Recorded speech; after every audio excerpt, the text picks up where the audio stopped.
ennaku ana mu bbiri Katonda ayagala okusinga weekube mu ttooki talina bwakuwonya biwundu ng'ate buli lunaku weekosa. Yeremiya 30:17.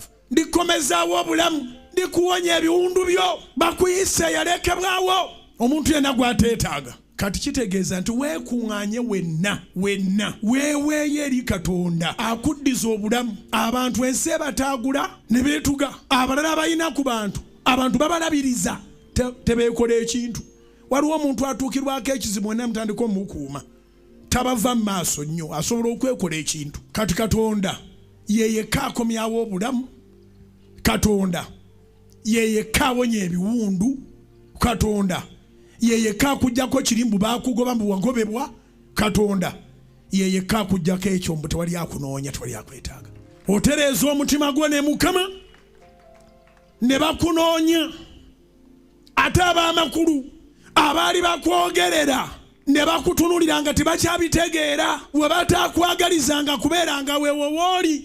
Tereeza obulamu bwo. Na kino nakyo kiwandiike. Weewalire ddala okubeera mu batakkiriza. Weewale ffenna bye tuyitamu ogenda okulaba ng'ogiddwamu ka negative spirit. Avoid negativity. Gy'avoidingire ddala. Ne bw'oba tolina ky'olaba era neky'olaba. Amaaso gano agagwamu ettaka nga tegakyalaba gy'olaga.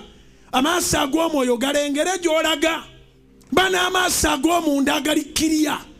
You must have a clear vision spiritually. Omuntu omu yagamba, si magezi gange nange ninawe nakasoma, yagamba nti omuti gumu gukola olufulube lw'ebibiriiti. One big tree can bring out thousands and thousands of soft matches. But again, it takes one soft match, one piece, to burn the whole forest. Amakulu gaakyo baba yali ayogera yategeera kyayogedde naye nze nkivunula bwe nti ekirowoozo kimu ekiri negative kisuula okukirizako kwonna kw'obadde olina. Gaana negativity mu bulamu bwo eya buli ngeri. Kyova olaba mbuulira enjiri abamu ne balowooza nti oba ndi munnabyabufuzi oba ndimu ebyobufuzi.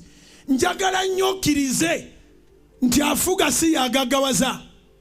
Katonda yagaba obugagga, afuga ateekawo buteesi environment abagala ne bagaggawaliramu. Naye tebakulima nti atakumanyi na linnya lyo bwalivaako ng'ogaggawala. Kiŋŋambira akuliraanye yandibanga naye abaddemu obusiru obwo bw'alinda Uganda empya. Simanyi okugulu kwawona abafere bannange.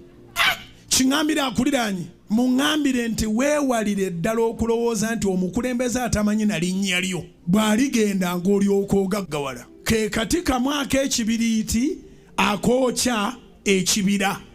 Oli mu kkanisa oba otunize ku Salt FM oba ku Salt TV tuli mu kusaba tusiiba naawe osaba osiiba olengera binene ate n'ovaawo n'owagikamuka negativity. Katonda bwegatti oyagala gavumenti ekyuke ofuuke minisita era ojja kusigala ng'oli musuubuzi suubula bintu byo.